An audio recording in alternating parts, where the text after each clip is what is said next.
ஓம் முருகா போற்றி போற்றி. என் அன்பு குழந்தையை, பயப்படாதே. உன்னை விட்டு நான் வேறு எங்கும் செல்ல மாட்டேன். உனக்கானதை தான் நான் செய்து கொண்டு இருக்கிறேன். நீயோ மிகவும் பயப்படுகிறாய். வாழ்க்கையை நினைத்தும் பயப்படுகிறாய், உன்னை நினைத்தும் பயப்படுகிறாய். வாழ்க்கைக்குள் தான் நீ இருக்கிறாய். இந்த திருச்செந்தூர் முருகனை நம்பு. சோதிப்பது இப்போது காலமாக இருந்தாலும் நீ சாதிப்பதற்கு உண்டான வேலையை இந்த முருகன் செய்து கொண்டுதான் இருக்கிறேன். நிச்சயமாக இதை கேட்ட 60 நிமிடத்தில் உன்னை தேடி நல்ல செய்தி வரும். உன் திருச்செந்தூர் முருகனை நம்பினால் மட்டும் அடுத்தடுத்து முழுவதுமாக கேள், நம்பிக்கை பிறக்கும். கடும் சோதனைகள் வருவது ஏன் தெரியுமா? கடவுள் ஏன் நம்மை இப்படி சோதிக்கிறார் என்று தெரிஞ்சுக்கோ. சுகத்தை மட்டும் விரும்பி ஏற்கிற மனிதன் கஷ்டம் வரும்போது அதை பொறுத்து கொள்ள மாட்டேன் என்று சொன்னால் கடவுளையோ இயற்கையையோ புரிந்து கொள்ளவில்லை என்றுதான் அர்த்தம்.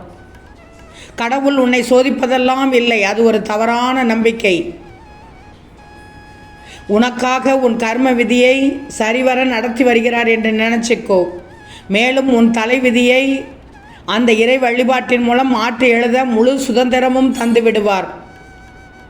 நீ கடவுளின் சோதனை என்று சொல்வது உனக்கு நீயே ஏற்படுத்தி கொண்டிருக்கும் விளைவுகளே அன்றி வேறு எதுவும் அல்ல. உங்களிடம் ஆச்சரியப்பட வைக்கும் விஷயம் என்னவென்றால், கஷ்டத்தை அனுபவிக்கும் போது ஏன் எனக்கு என்பவர்கள் அவர்கள் வளர்ச்சி அடையும் வகையில் எனக்கு ஏன் இந்த வளர்ச்சி என்று கேட்பதே இல்லையே. எனக்கு மட்டும் ஏன் இந்த கஷ்டம் என்று சொல்பவர்கள் என்றாவது எனக்கு மட்டும் ஏன் அவ்வளத்தையும் தருகிறீர்கள் என்று கேட்பார்களா? வைரம் அறுக்கப்படாமல் பளபளக்காது, மின்னாது. தங்கம் நெருப்பில் புடம் போடாமல் புனிதமாகாது. நல்லவர்கள் நிச்சயமாக சோதனைக்கு உள்ளாகத்தான் செய்வார்கள், ஆனால் வேதனைப்பட மாட்டார்கள். வாழ்க்கையில் பெரும் அனுபவங்கள் எல்லாமே சிறப்பிக்குமே தவிர கசக்கக்கூடாது. நீ கேட்கலாம் என்னிடம், என்னுடைய வாழ்க்கையில் தினம் தினம் விடுகிறது, ஆனால் ஒரு விடியல் கூட எனக்கு மகிழ்ச்சி தரவில்லையே முருகா என்று சொல்கிறாய். உன்னுடைய வாழ்க்கையில் எப்போதும் இன்பமும் துன்பமும் நிறைந்துதான் இருக்கிறது. நான் சொல்வது புரிகிறதா முருகா? நீங்கள் நான் சொல்வதையெல்லாம் காது கொடுத்து கேட்டுக்கொண்டுதான் இருக்கிறீர்களா? என்னுடைய வேண்டுதலும் கோரிக்கையும் புலம்பலும் காது கொடுத்து கேட்டுக்கொண்டே தான் இருக்கிறீர்களா முருகா? அப்படியென்றால் என் வேண்டுதல்கள் ஏன் எதுவுமே நடக்கவில்லை, நான் என்ன தவறு செய்தேன் என்று என்னிடம் அழுகிறாய். பயப்படாதே, வேலுண்டு வினையில்லை. இதை கேட்டு முடித்த 60 நிமிடத்தில் உன்னை தேடி நல்ல செய்தி வரும் பார். என்னுடைய வேலை பார்த்து விட்டாய், என்னை பார்த்து விட்டாய். நிச்சயம் உனக்கானதை நான் கிடைக்கச் செய்வேன், அதில் எந்தவித மாற்றமும் இல்லை. ஒன்றல்ல, இரட்டிப்பு நற்செய்திகளை உன்னை தேடி வரச் செய்ய போகிறேன் பார். சவாலாக எடுத்துக்கோ. இது தெரியாமல் இந்த விடியலிலேயே கலங்கி கொண்டு விட்டாயே. இந்த வைகாசியில் உன் முருகப்பெருமானுக்கு உண்டான மாதம். நிச்சயமாக உனக்கானதை அனைத்தையும் நிறைவேற்றி தந்து விடுவேன். பயப்படாதே, நான் இருக்கிறேன் உனக்கு. பொறுத்திருந்து பார். இந்த வைகாசி உனக்கு புதிய வாழ்க்கையை தரப்போகிறது. இந்த வைகாசி வாழ்த்து சொல்வதற்கு, இந்த வைகாசியில் உனக்கு வாழ்த்து சொல்வதற்கு திருச்செந்தூரிலிருந்து வந்துள்ளேன். நிச்சயமாக இந்த வைகாசி உனக்கு புதிய வாழ்க்கையை தரப்போகிறது. இதுவரை நீ பட்ட துன்பங்கள் எல்லாம் பனிபோல் உருகி விலகி ஓடப்போகிறது. இந்த மாதம் உனக்கு புது வசந்த காலமாக இருக்கும். உனக்கு ஆசீர்வதிக்கப்பட்டதைத்தான் உன் திருச்செந்தூர் முருகன் தரப்போகிறேன். கொஞ்சம் அமைதியாக மட்டும் இரு, கொஞ்சம் பொறுத்திரு, கொஞ்சம் காத்திரு. வேறு எதையும் உன் மனதிற்குள் இப்போது கொண்டு செல்லாதே.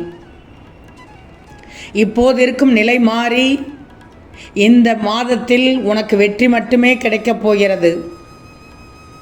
பிறந்த இந்த மாதம் உனக்கு நல்லதை மட்டுமே கொடுக்க போகும் நாட்களாக அமையப் போகிறது. சந்தோஷமாக இரு. இந்த முருகனின் அருள் உனக்கு பரிபூர்ணமாக எப்போதும் உண்டு. நீ தேடிய செல்வம் உன்னை தேடி வரும். நீ இழந்ததை எல்லாம் மீண்டும் பெற்று விடுவாய். நோய் நொடி இல்லாமல் மகிழ்ச்சியாக வாழப்போகிறாய். வாழ்க்கையில் எதை நீ விரும்பி போகிறாயோ, எதை நீ ஆசைப்படுகிறாயோ, எதை நீ கனவாக வச்சிருக்கிறாயோ, எதை அடையணும்னு குறிக்கோளோடு இருக்கிறாயோ, அதுதான் நிச்சயம் உன்னிடம் வரும். அதுதான் கண்டிப்பாக கிடைக்கும். அதுதான் உன் கைகளில் தவழும். எதை தேடுகிறாயோ அது உன்னை தொடரும். ஆகையால் உன் வெற்றியை நோக்கி சென்று கொண்டே இரு. இல்லை, ஓடிக்கொண்டே இரு. உனக்கான வெற்றி கிடைக்கும் வரை பயம் இருக்கக்கூடாது. பயம் இருந்தால் தோல்வி உன்னிடம் வந்துவிடும். தயக்கம் இருக்கக்கூடாது. தயக்கம் இருந்தாலும் தோல்வி வந்து கொண்டே தான் இருக்கும். பயத்தையும் தயக்கத்தையும் தூக்கி எறிந்துவிடு. முயற்சியை போடு, உழைப்பை கொடு, நிச்சயம் பலன் கிடைக்கும். நீ கேட்கலாம், முருகா, உன்னை வழிபடத் தொடங்கியவுடன் செல்வத்தையும் சுற்றியுள்ள புகழையும் கூட உணர முடியவில்லை, ஏன் என்று தெரியவில்லை என்று புலம்புகிறாய். நம்பிக்கை இல்லாமல் இருக்கக்கூடாது. அவை அனைத்தும் மாயை. என்றாவது ஒரு நாள் உன்னை விட்டு விலகும் என்பது உண்மைதானே? என்னுடைய பாதத்தில் நீ சமர்ப்பித்து விட்டாய். என்னை பார்த்துக்கொள் முருகா, உன்னை நம்பித்தான் இருக்கிறேன் என்று சொல்லிவிட்டாய். பின் ஏன் எதையும் ஏற்றுக்கொள்ள மாட்டேங்கிறாய்? நிச்சயமாக தாமரை இலை தண்ணீர் இருப்பது போல உனது மனம் மாறிக்கொண்டிருக்கிறது. முருகா முருகா என்று என் நாமத்தை சொல்லிக்கொண்டுதான் இருக்கிறாய்.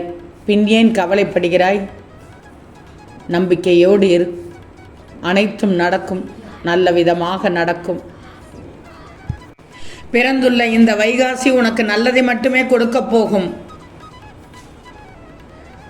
நீ தேடிய செல்வம் அனைத்தும் உன்னை கிடைக்கச் செய்வேன்.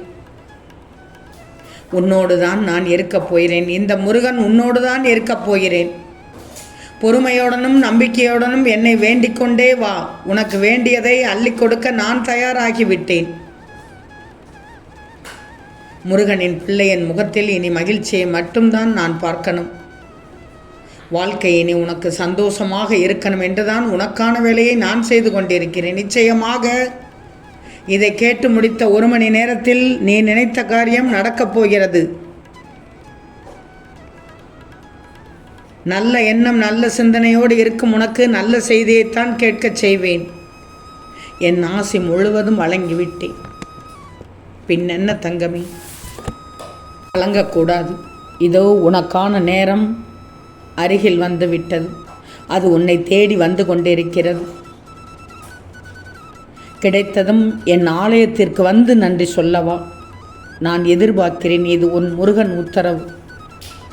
ஓம் முருகா போற்றி போற்றி.